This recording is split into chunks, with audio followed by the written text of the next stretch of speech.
नमस्कार. समांतर भाग्य गुजरात बडोदा या यूट्यूब चॅनलच्या माध्यमातून आयोजित करण्यात आलेल्या कथा अभिवाचन कार्यक्रमात सहभागी होताना मी संदीपान पवार पुणे आपणासाठी एक कथा घेऊन येतो आहे. अंतर्मुख या माझ्या कथा संग्रहातील ही कथा आहे. कथा ऐकल्यानंतर श्रोत्यांना विचार करायला लावणाऱ्या कथा म्हणजे विचार कथा असा माझ्या कथा संग्रहाचा गौरव 89व्या अखिल भारतीय मराठी साहित्य संमेलनाचे अध्यक्ष माननीय डॉक्टर श्रीपाल सबनीस यांनी केलेला आहे. अशीच एक कथा या निमित्ताने मी आपल्या समोर ठेवतो आहे, जिचं नाव आहे बाप हा बापच असतो. वडिलांच्या नात्याबद्दल व्यंकटची मते स्पष्ट होती. आईचे नाते सर्वश्रेष्ठ आहेच, परंतु वडिलांचे नाते एक शापित नाते म्हणूनच वडिलांकडे पाहिले जाते. केवळ आई या शब्दाबरोबरचा शब्द म्हणजे बाप अशा भावनेने समाज वडिलांकडे पाहतो. असे का? हा व्यंकटच्या पुढचा प्रश्न होता. त्याला कारणेही तशीच होती. काही जण बापाचं नातं शापित करायला दोषी ठरतात. असे अनेक बाप आपल्या समाजात आहेत. असे बाप अनुभवास येतात आणि बापाचं नातं आपसुकच शापित बनतं. दारूच्या आहारी जाऊन आईला मारझोड करणारा बाप, जुगारात पैसे उधळून बायको पोरांना भिकेला लावणारा बाप, स्वतः कष्ट न करता आईच्या कष्टावर पोसला जाणारा बाप, बायको मुलांची हालापेष्टा करणारा बाप. व्यंकटनेही अशा बापाचे नाते अनुभवले होते. पंडितांना नाव होते त्यांचे. वडील पंडितांना बद्दलही व्यंकटची मते तितकीशी चांगली नव्हती. व्यंकट हा एक विचारी तरुण होता. कॉलेजला नियमित जाणारा, अभ्यास करणारा आणि सतत अंतर्मग्न राहणारा होता. तो नेहमी शांत असायचा, अबोल असायचा, कसल्या तरी विचारात गढलेला असायचा. घरचे 18 विश्व दारिद्र्य, कष्ट उपसणारी एकटी आई, खाणारी तोंडे 5 वडील असले तरी त्यांचा कुटुंबाला फारसा उपयोग व्हायचा नाही. त्याचे वडील पंडितांना तालुक्याच्या गावी असायचे. काम करून तिथेच राहायचे. ते कधी घरी आले तर त्यांच्याकडून फारशी अपेक्षा नसायची कुटुंबाला. पंडितांनी घरी पैसे दिलेच तर ते तुटपुंजे पैसे द्यायचे. त्यामुळे घर भागवण्याची सर्वस्वी जबाबदारी व्यंकटची आई चंद्रभागावरच असायची. व्यंकट घरच्या परिस्थितीची नेहमी काळजी करायचा. एकदा त्याच्या मित्राने व्यंकटला विचारले, तुझे वडील कुठे असतात? घरी राहत नाहीत का ते? व्यंकट म्हणाला, ते तालुक्याच्या गावी असतात. तिथे एकटेच राहतात. गावात काम मिळत नाही म्हणून तालुक्याच्या गावी एका खासगी ऑफिसात काम करतात. 15 दिवसाला कधीतरी येतात घरी. घरी थोडेफार देतात पैसे. जे देतात थोडेफार पैसे, तेवढ्या पैशात थोडेच भागणार आहे घर. मग माझ्या आईला सतत कष्ट उपसावे लागते. त्यांच्या कमाईचा उर्वरित पैसा ते काय करतात हे त्यांनाच माहीत. व्यसनात उडवतात की अन्य मार्गाने त्याची विल्हेवाट लावतात हे कोण विचारणार त्यांना? घरी माझ्या 2 बहिणी आहेत. त्यांचे शिक्षण, माझे शिक्षण, बहिणींची लग्न, ही सर्व काळजी माझ्या आईलाच व्हावी लागते. बहिणींची लवकरच लग्न उरकावी लागतील. त्यामुळे मी सतत चिंतेत असतो. व्यंकट बोलता झाला. व्यंकटचा मित्र म्हणाला, व्यसने आहेत का तुझे वडील? व्यसन असल्याशिवाय माणूस असा वागणार नाही. नाहीतर कमाईचा पैसा जाईल कोठे त्यांच्या?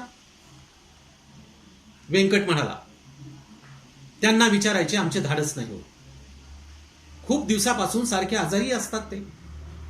त्यामुळे दवाखान्यालाही पैसा खर्च होत असेल त्यांच्या कमाईचा.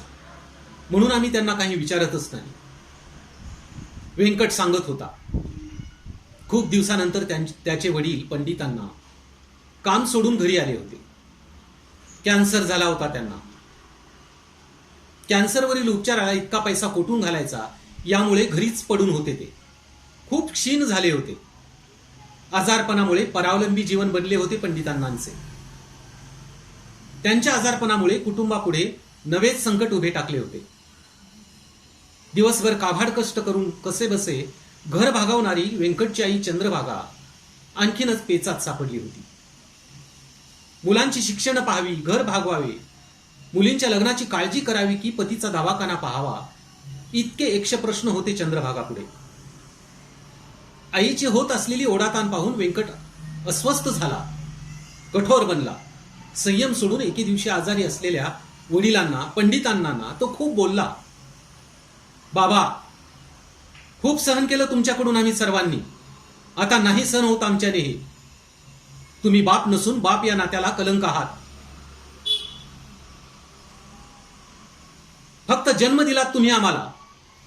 जन्माला घालून काय सार्थक केलं आमच्या आयुष्याचं? त्यापेक्षा तो दिला नसता तर तुम्हाला बाप म्हणण्याची वेळ आमच्यावर आली नसती. आयुष्यभर एकटे राहून तुम्ही विलासी जीवन जगलात आणि गरिबीचे चटके सोसायला लावलेत आम्हाला. ना कधी मुलांची काळजी केली, ना कधी बायकोची चिंता केली. आता आजारी पडल्यावर बायको, पोरे आणि घर दिसलं का तुम्हाला? त्यापेक्षा तुमचं तिकडंच बरं वाईट झालं असतं तर तोही त्रास वाचला असता आमचा. काळी चिरणारे व्यंकटचे बोल ऐकून धरणीला खेळलेले पंडितांना दुःखी झाले, कष्टी बनले. मुलाला हात जोडत व्याकुळ होत बोलले, बाळ, चुकलो मी, क्षमा कर मला. खरंच तुमच्यासाठी काही करू शकलो नाही. एक बाप म्हणून अपराधी आहे मी तुमचा. क्षीण झालेल्या पंडितांनांच्या ओठाद्वारे कसेबसे शब्द बाहेर पडताच त्यांची प्राणज्योत मालवली. कुटुंबावर आभाळच कोसळले. त्यांच्या निधनाची बातमी गावभर वाऱ्यासारखी पसरली. व्यंकटच्या वडिलांची निधनाची बातमी कळताच व्यंकटचा मित्र त्याच्या घरी पोहोचला. खिन्न होऊन व्यंकट पंडितांनांच्या शेजारी बसला होता. आई चंद्रभागा अश्रू ढाळत होती. दोन्ही बहिणी उद्ध्वस्त चेहऱ्याने आक्रोश करत होत्या. कुटुंबावर आभाळ कोसळावे तसे कुटुंब उघडे पडले होते. अगोदरच आर्थिक आधार नसलेले कुटुंब आणखीनच निराधार झाले होते. सर्वांची आयुष्य काळवंडली होतीच, परंतु मुलींची भविष्य टांगणीला लागली होती. यापुढे काय होणार कुटुंबाचे? कसे सुटणार त्यांच्या पुढील प्रश्न? कोण आधार देणार त्यांना? वातावरण मोठे गंभीर होते. व्यंकटचा मित्र घरी पोहोचताच व्यंकट उठला. वडिलांचं प्रेत उचलण्यासाठी मित्राला त्याने हातानेच इशारा केला. मित्राने जवळ जाऊन प्रेताच्या पायाकडची बाजू पकडली. व्यंकटने प्रेताच्या डोक्याखाली हात घातला. ते दोघे पंडितांनांचं प्रेत उचलणार इतक्यात पंडितांनांच्या डोक्याखाली व्यंकटला एक पत्र सापडले. बँकेच्या पुस्तकात पंडितांनी लिहून ठेवलेले पत्र व्यंकट वाचू लागला. वडिलांचं काळीज वडीलच जाणू शकतात, फक्त व्यक्त होता येत नाही त्यांना. कारण अनेक जबाबदाऱ्या असतात त्यांच्यावर. मीही एक वडील होतो याची सदैव जाणीव होती मला.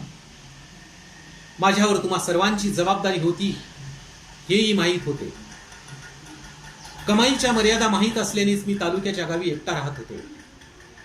कष्ट करून मुलांची आयुष्य उजळायची हीच स्वप्न होती माझी. आलेला पैसा जपून ठेवत होतो मी. त्यातूनच मुलामुलींची शिक्षण करता येतील, मुलींची लग्न लावता येतील, बायकोला सुखी करता येईल, हेच ध्येय बाळगले होते उराशी. एकटे राहण्याने कधी पोटाला मिळालेच तर ठीक, नाही तर उपवास पाचवीला पुजलेलाच असायचा. शेवटी व्हायचे तेच झाले. सततच्या उपवासाने पोटाचा अल्सर झाला आणि पुढे अल्सरचे रूपांतर कॅन्सरमध्ये झाले. हे डॉक्टरांनी सांगितल्यावर पुरा उद्ध्वस्त झालो मी. परंतु स्वतःला सावरले. आयुष्यभर जमवलेली चवली पावली आपण आपल्या आजारपणात घालवली तर आपली बायको, मुले अगदीच उघड्यावर पडतील. आपल्यानंतर किमान या पैशाचा तर त्यांना आधार होईल हा विचार केला. पुढे जगण्यापेक्षा मृत्यूला जवळ करून मी गावी आलो. मी जात असलो तरी मागे ठेवलेल्या पैशाने तुमच्या भविष्याचे सगळे प्रश्न मार्गी लागतील हे समाधान घेऊन मी जातो आहे. व्यंकट पत्र वाचत होता. पंडितांना मागे ठेवलेल्या पैशाने व्यंकटच्या कुटुंबाचे सर्व प्रश्न मार्गी लागणार होते. आपणासाठी मात्र एक प्रश्न शिल्लक होता. आईच्या अश्रूची किंमत लवकर कळते आपल्याला. परंतु वडिलांच्या श्रमाचे महत्त्व कळायला वडिलांना मरावेच लागते का? धन्यवाद.